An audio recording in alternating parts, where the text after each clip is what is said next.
Good afternoon, everyone. Good morning, depending on where you are in the country. I just want to thank everyone for joining today's session. I'm Scott Fiaschetti from Geopath. And as you're all probably aware, hopefully, on Friday, we released a new data product, the impressions variation data. And we had a session on Monday, and we wanted to have today's session just to make sure everyone has the opportunity to get educated and understand, where to access the data, how to use the dashboard, as well as, how to interpret the data. So some guidelines on that today as well. And with me today is Dylan Mabin, who's head of product for Geopath, as well as Matthew Martimo, who is co-founder at Intermx. And Intermx is our platform partner that has been donating their time, their effort, their resources to help us get this product out. And I just want a huge thanks and a huge gratitude towards Matthew and his team at Intermx. So thank you for helping us get this product out. And but before we jump into it, I just want to take a few steps back and just really level set about Geopath and what we do in terms of our metrics that we produce, because that'll help set the groundwork for kind of what was the impetus and why we changed why we put these new products out. So obviously Geopath traditionally provides a predictive metric, right? And that's used as a forecasting metric to predict delivery of an out-of-home audience, sorry. But that has proved to be a very stable method of our producing our metrics, right?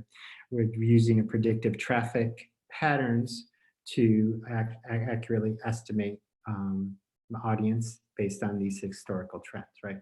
But that changed. Everything changed in March of 2020 with COVID-19, which instigated the launch of the activity dashboard in April, as well as this impression variation data and dashboard just last Friday.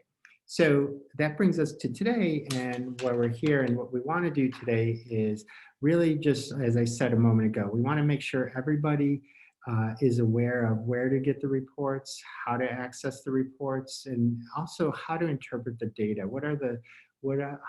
How should you be looking at this data? What does it really mean when you see these numbers?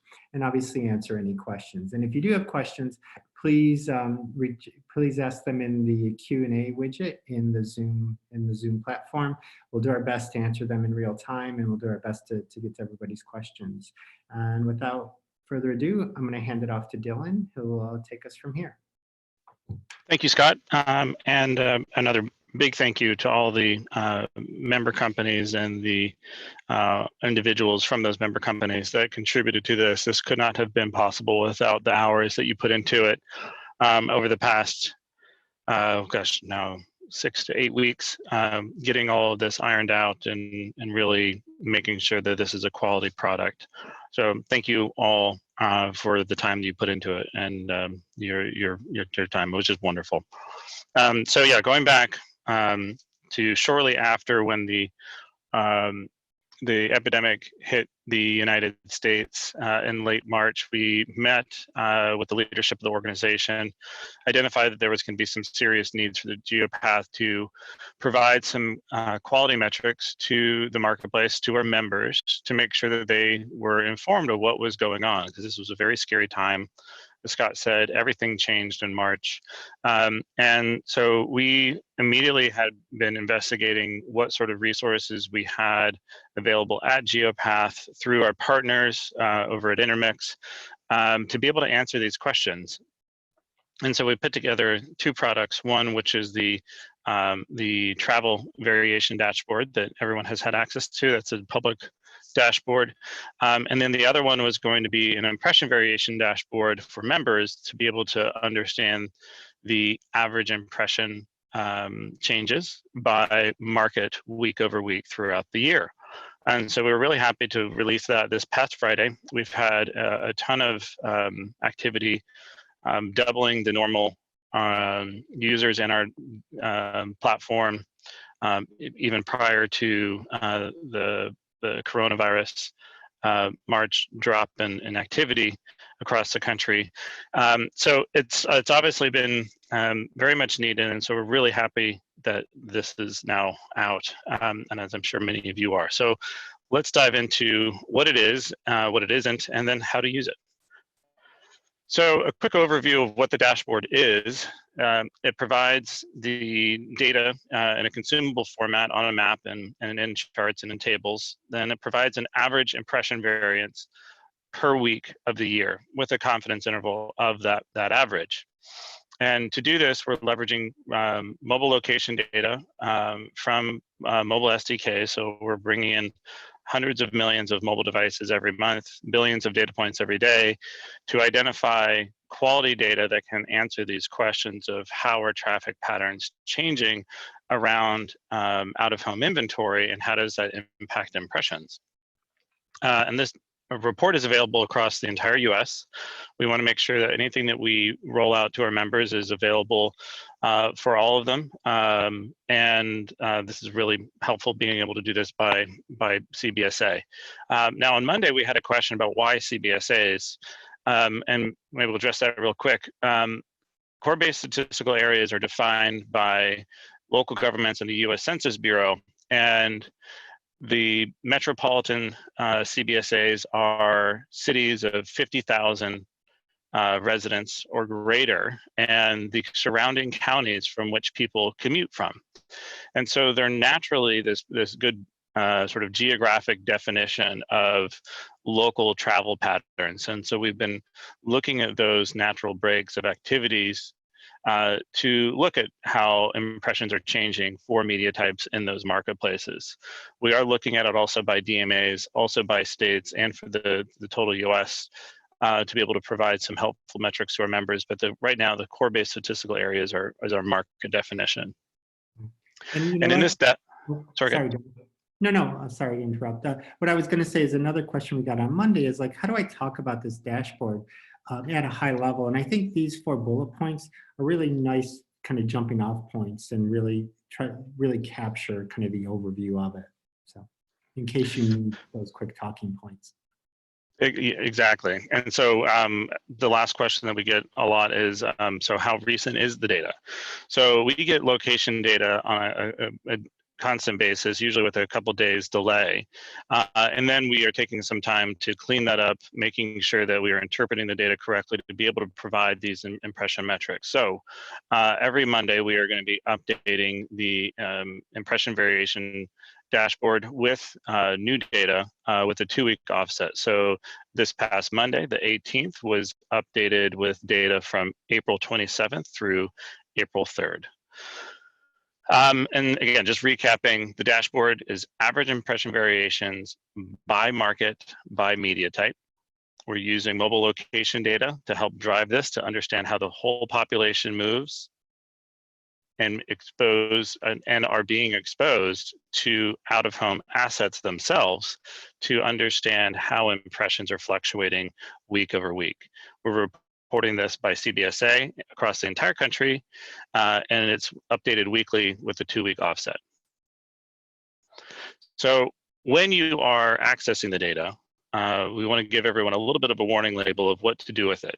This is a directional data set. It should be used as such. You should not be applying these metrics to an individual unit or a small subset of units. This is to understand how the market at large is changing.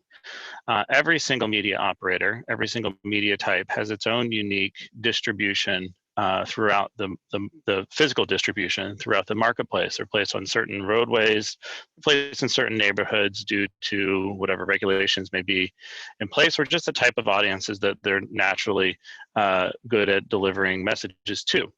So keep that in mind. This is a directional product, and it should be used as such.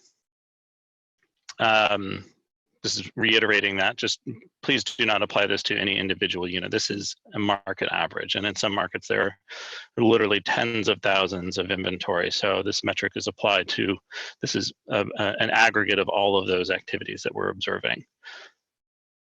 So let's jump into the methodology if there aren't any questions that we should address right now.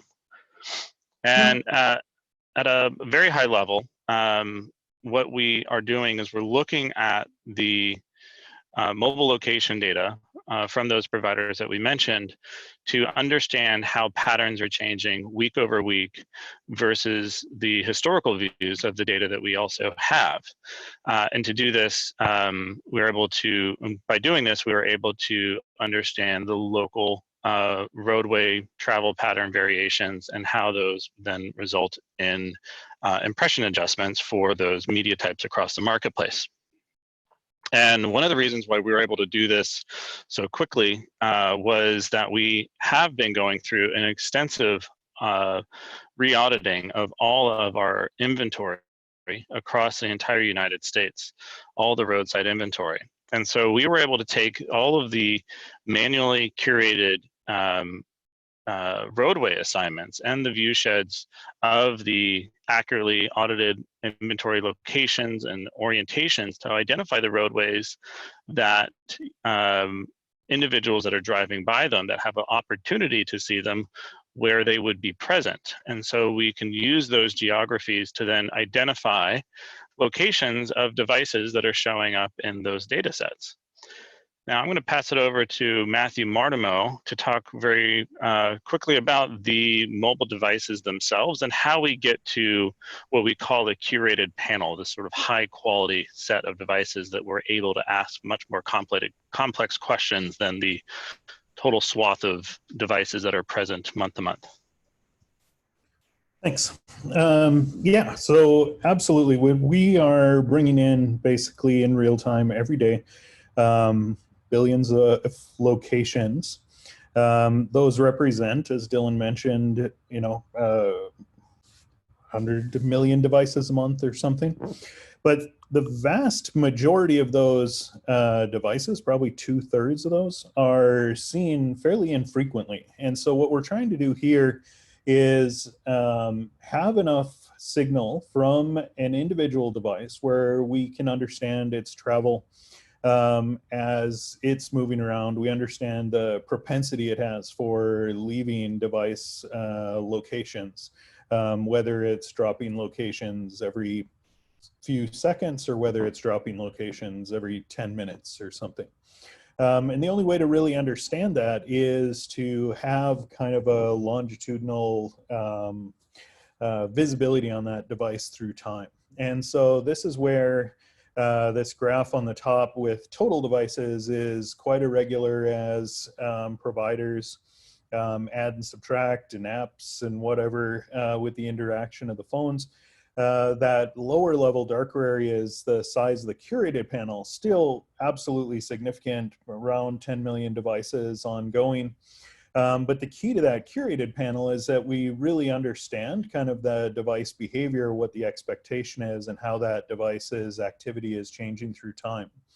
The other thing that's not really represented well in the graph is that that smaller curated panel drops probably 80 to 90% of all locations. And so it's really a lot of dust comes from that other 2/3 of the devices that are seen just super infrequently.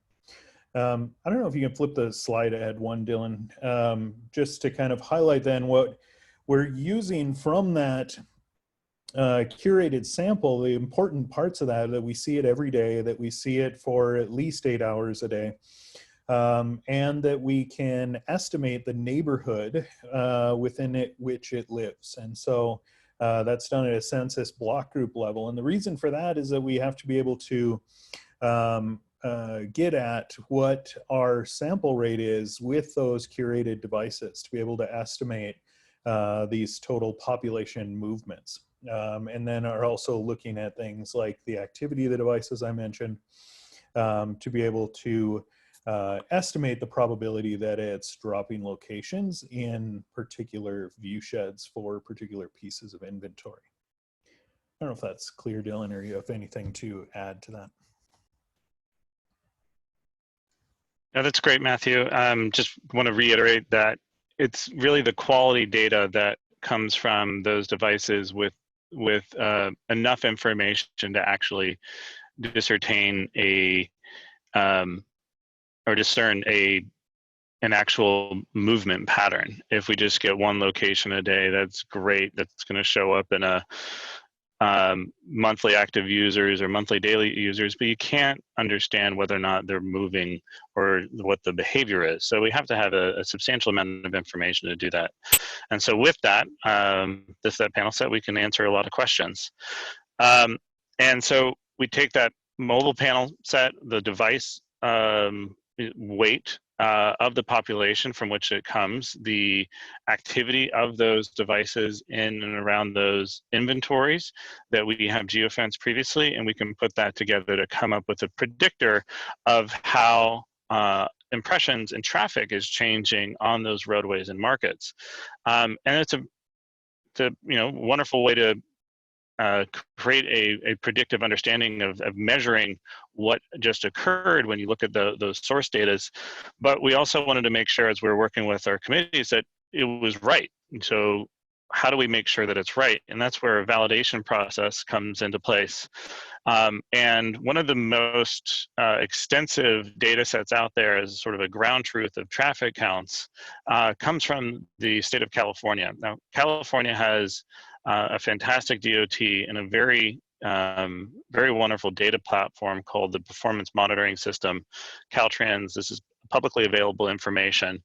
And there's over 30,000 sensors across the entire state that provide minute-to-minute traffic counts. And so what we can do with that data is look at the daily traffic counts over the past weeks, past months, to align with the predictive measures that were coming out of the model that we built looking at the mobile location data. And we did this in California for a couple of reasons. One is California is a massive state, so it has both large and small CBSAs. Some CBSAs are just 1 or 2 counties.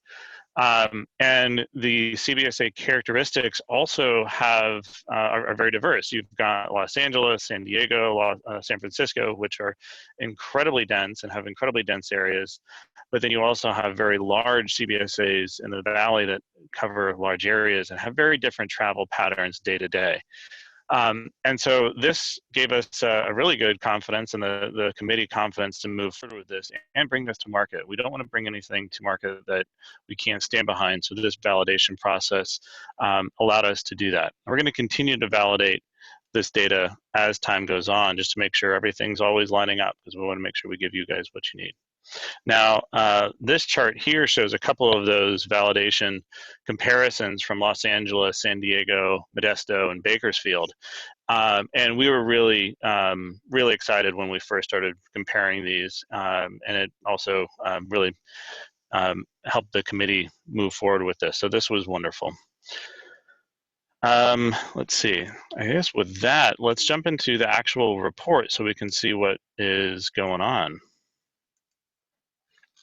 1 second. I'll pull up my desktop.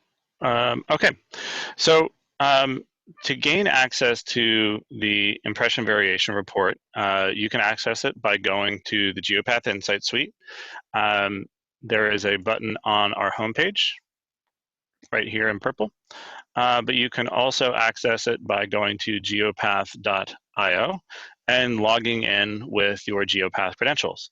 Now, if this is your first time logging in, or if you need assistance with resetting your password, you can reach out to the Geopath support email, which is geekout@geopath.org. We'll share that again later toward the end of the webinar. And someone will be able to help you immediately solve any sort of credential problems you may have. So once you have logged in and you land here at the homepage of the application, you can click now on the reports module. And once you click on the reports module, the impression variation dashboard will pop up. And in it, you will see a map of the whole US, as well as selected 7 of the top CBSAs across the country by population, as well as a chart that shows the week over week impression variation throughout the past 9 weeks, throughout the past 9 weeks since the beginning of March. And this is really helpful because this really shows when the traffic started changing, the severity of the traffic changes or the impression changes in each of those markets, and how it's beginning to rebound. As many people know, many states are starting to lift travel restrictions and try to take steps to open up responsibly. Now, in the dashboard, you can also see this as a table. So down here at the bottom, all of the lovely metrics that people are looking for. You have your CBSA, you have the construction type, media type. So we're looking for a freestanding bulletin or a furniture panel. This would be something like street furniture.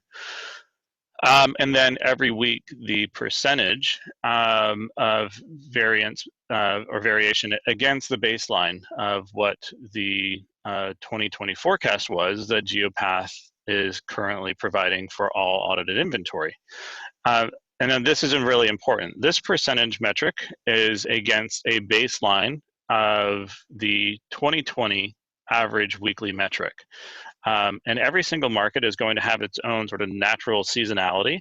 So take that into consideration as you are looking at these percentages as for whether or not they make sense for the local market itself.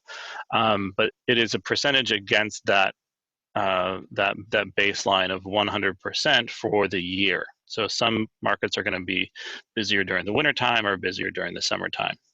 So let's go through one of these lines just to talk about this. So let's go look at Chicago bulletins. So March 2nd, the bulletins in Chicago, by looking at this historical information and the activity week over week, we observed that we were delivering about 97.5% of the average annual weekly impressions, starting March 9th, the week of March 9th. So all of these dates are the Monday of those weeks. So March 9th dropping down to 94%, March 16th, 71, down to 60, down to 53, 50%. And I'm going to scroll over a little bit. And you can see over the past 3 weeks, Chicago bulletins, you're starting to see quite a bit of a rebound. So it's starting to come up again. Now the severity of decrease and the magnitude of increase is different in every market. And that's one of the reasons why we needed to make sure that we could provide a platform in the data set that really highlighted those unique characteristics and travel patterns in each one of those markets. Now you can use this little slider here to change the date of the data. We have it set by default at the beginning of March when the impression changes really started happening across the marketplace. You can filter by media type and construction type as well. Some other nice little tricks.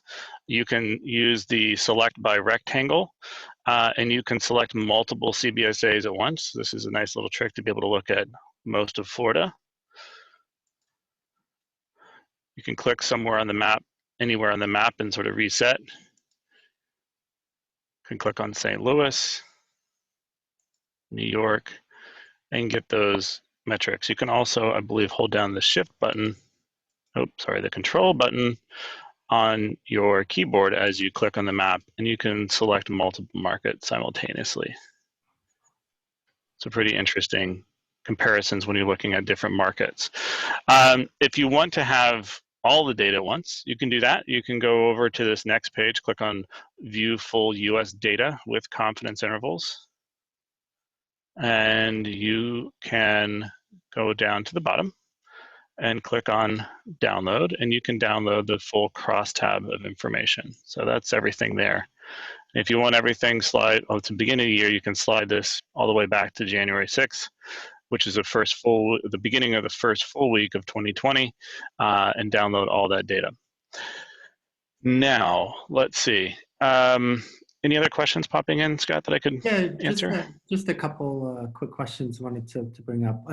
One is just reconfirming that the data is a variation is relative to the forecasted 2020 baseline.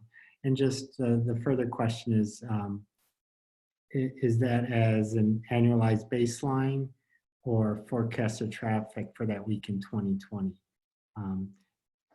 No, Geopath's forecast, what was published toward the end of last year for 2020, is an annual average forecast. And so that is a sort of flat line throughout the entire year, if you think of it that way. And so what these metrics are the week-to-week variation versus that flat line throughout the year. So by natural travel patterns or local travel patterns, there's going to be some inherent fluctuations that you would normally see in some of those marketplaces. We don't have that baseline because this is the first time that we've even started measuring the baseline. We are looking at more and more historical information, but moving forward, the week-to-week variation versus the annual average forecast is what we are providing. And again, apologies if you kind of said this already, but is this accounting for historical seasonality as well within that? Yes, I mean we do keep in track. Well, we do take into account in Geopath's annual forecast the inherent seasonality in the year. So it's still an average of the entire year. These metrics are against that annual average. There is no seasonality in the Geopath products until what you're seeing right now. And so this is just a deviation against, or a variation against that week to week, the annual weekly forecast. Gotcha. And then just a couple quick questions on the tool itself and how to interpret some of the data and some of the functionality. So one, is there a way to save a report so you don't have to choose individual CBSAs each time? Or is there any way to do that? There is no save function in this dashboard, but fortunately there's not too many different options, but yeah, the dashboard will reset every time you come back to it. So if I hit the refresh button, you'll see that it refreshes and will display just as we landed just a few minutes ago. And somebody noticed that one of the percentages that you were hovering over was above 100%. And just confirming, they were asking, does this mean that traffic is higher than projected? It's higher than the annual average. It's not necessarily higher than you would expect for that time of year in that marketplace. And I think that's the important distinction, that there are going to be inherent fluctuations in every marketplace. And let's use a beach town, for example. So a market with a heavy tourism during the summertime is going to have an annual average of 100%. And during the summertime, that might be up to 150 or 200% of the average annual traffic. And that's normal for that market, and that is to be expected. There are many people that have those seasonal conversations about the traffic volumes, but Geopath provides an average annual metric. It wasn't until recently that we have even had on our roadmap to begin developing seasonal metrics, and we are going to be doing that later this year. But right now, we still have an average annual flat metric across the entire year. And this variation is against that average annual metric. Cool. One quick question too. Another one is about if someone isn't familiar with what a particular format might be grouped under by media type or construction, is there somewhere they can get more information on that? And I just want to say in the how-to document that we have, there is, yep, and right where Dylan was going to point you to, there's information there in the, I don't believe it's in this document, Dylan, it's in the how-to document. But also too, another way to quickly find that out also is within the Insight Suite itself. If you're in the Explore module, you can see how we have those types of units filtered as well. That's another quick workaround as well. But Dylan's pointed you towards reading the report where we kind of outline that information there.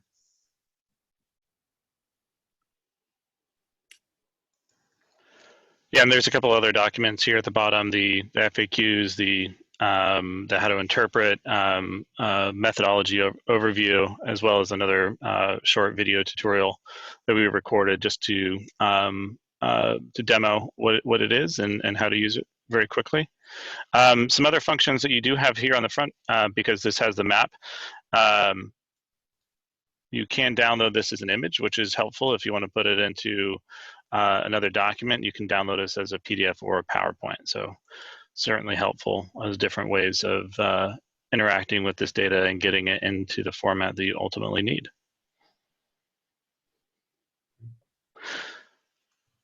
All right, with that, I'm going to turn it back over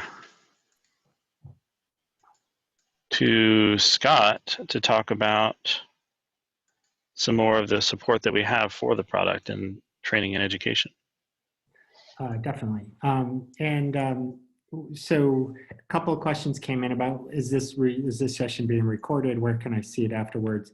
So you can go to our website and go to the Geek Out tab and just scroll down to the Out of Home Office Hours, where you're seeing a screenshot of that right here.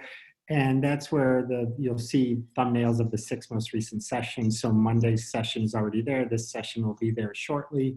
You can also find any of this webinar or any of our other webinars on our YouTube channel as well.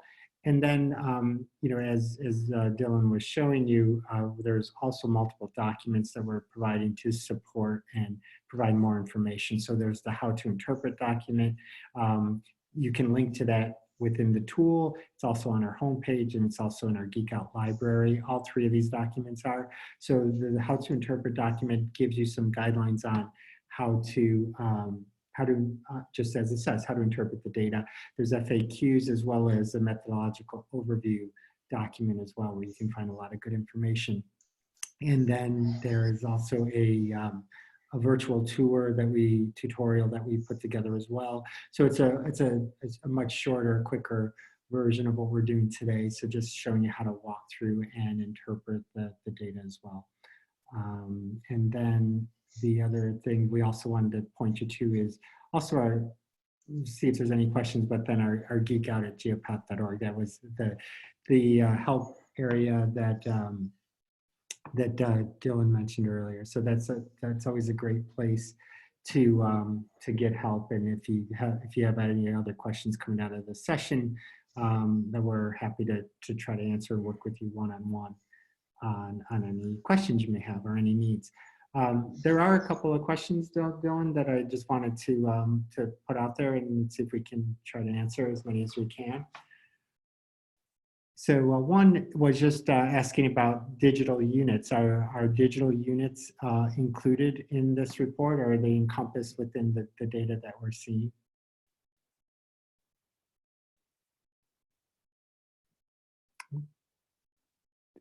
Dylan, I'm not sure if you're on mute. I apologize. Apologies, I thought I had unclicked mute. Yeah, the digital inventory is included in their respective media types. So digital inventory was included in the analysis for changes in traffic and impression percentages for those respective groups. So digital bulletins would be found in bulletins, digital posters and posters, and so on. Okay. And then just, and I know this came up on Monday too, a little bit around the confidence interval. Just, there's a quick way to just have it in my head of like, what is the confidence interval, and just help me understand that just a little bit more. There's just a couple of questions on that, and I think just maybe a high-level explanation would be helpful. Sure thing. So every single week, we are looking at the data in those respective markets, observed in and around those geofences that we highlighted on the map. And every week, there's a different sampling of data. And so what the confidence interval means is that the impression variation average that we are calculating, there's a certain level of confidence around that calculated average. So the more data that we get, the higher confidence we have. And we're calculating this confidence interval at 90%. And so the way to say this for this Abilene, Texas freestanding bulletins is that we are 90% confidence that the impression variation average is 97.5%. And the confidence interval at 90% is plus or minus 2.1%. And so the confidence interval is not talking about the distribution of impression variation for individual units within the marketplace. There are going to be some that are going to see severe decreases because for whatever reason, maybe the entire shopping center closed and the unit that's leading up to it does not have much traffic. Or maybe it's in front of a Costco and a grocery store, and everyone's still going to the grocery store. They're just doing it much more carefully than they have before. So this is more of a confidence in the average itself, not talking about the distribution or variation within the inventory in that marketplace itself. So 97.5% change, or 97.5% of the annual average during the week of March 2nd for bulletins in Abilene, Texas. And the 90% confidence interval is plus or minus 2.1%. And then we're going to put together some more, because we've been getting a lot of questions around that. And so we're going to put together some more training materials around some of the math behind there and how to use that in the conversation. Right. And there's just a couple of questions around two different topics, and I know we maybe mentioned it already, but I think it's worth reiterating. One about, is it possible to look at this for other markets, like a DMA level or a county level or things like that? And I know we have it as a CBSA level here, but just if you can reiterate that, kind of why we have CBSA and all of that again. Sure. Yeah, using CBSAs was a good geography because of sort of the natural travel patterns within those respective markets. DMAs are defined by Nielsen, talking about signal attenuation, how far away you can get broadcast television. Doesn't necessarily translate into impression variations for inventory. However, we are going to be working on getting those other markets out there. Also making it available by state. And for the US, which is, as a directional product in large aggregations, it's safe to discuss. Once you start drilling down to individual counties, and there's not enough individual out-of-home units to create or to calculate a percentage change with a meaningful confidence level, it's not necessarily worth reporting. So if there's 2 posters in rural South Dakota, it's not necessarily going to be enough data to even confidently create that average. So drilling down to the county level, we're not doing that with this product. We're aggregating everything up to the markets themselves. And the other common question that's been coming up is really, if we can go back to maybe some of those earlier slides where we were talking about the intention of this data, that it's not to be applied to, it's a directional metric and not to be applied to individual units. Just again, wanting to have help with some talking points around that and the intention of this data as well, if that makes sense how I phrase that. Yeah, these are directional metrics. They're to be used to understand how impression variation has changed across the entire market. Every single piece of inventory naturally has its own impression level based upon the roadways, where they are, and the travel patterns are changing. We have in the past had very stable, very predictable travel patterns. Being able to use an entire year's worth, if not more, of data to understand how people are likely going to be traveling on an average week throughout the year. Now that we are seeing such drastic travel patterns week over week, drilling down to an individual unit isn't necessarily feasible because of how drastic those changes have been.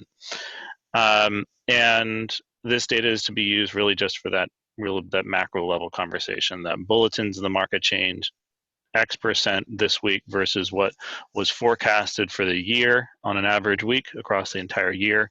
And then that's the beginning of the conversation. And then from there, you can discuss with the buying and selling side, depending on where you are in that, of what that means for the campaign that you either had already executed on or where you want to execute a campaign. So it's a directional product and should be used sort of in that general sense, not necessarily applied to a particular unit.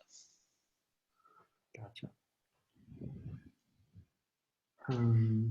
And just one more quick question. You mentioned viewshed. If you could just help define that one more time, that would be helpful. Yeah, a viewshed is the area from which you can see a piece of inventory. So I'll go back up to this. Oh, where'd that little slide go? So you can see a bulletin from particular stretches of roadway. So as you are driving down the roadway, you come around a corner and then that bulletin comes into line of sight. On that roadway, you are now in the viewshed of that piece of inventory. And so being able to use the manually created and audited roadway assignments that our auditors have gone through painstakingly by hand, identified which roadways can view particular pieces of inventory. We've been able to use those roadways to then capture device activity on those and connect that to the inventory types across the entire marketplace. Great. And I think, I think we answered the viewshed question. If there's any other questions that we were not able to answer, we definitely would like to feel free. You can reach out to us and ask us any individual questions through the geekout@geopath.org. We're happy to kind of answer more in depth. I think there's a couple questions that we might not have been able to get to, but I think they are worthy of kind of a one-on-one conversation.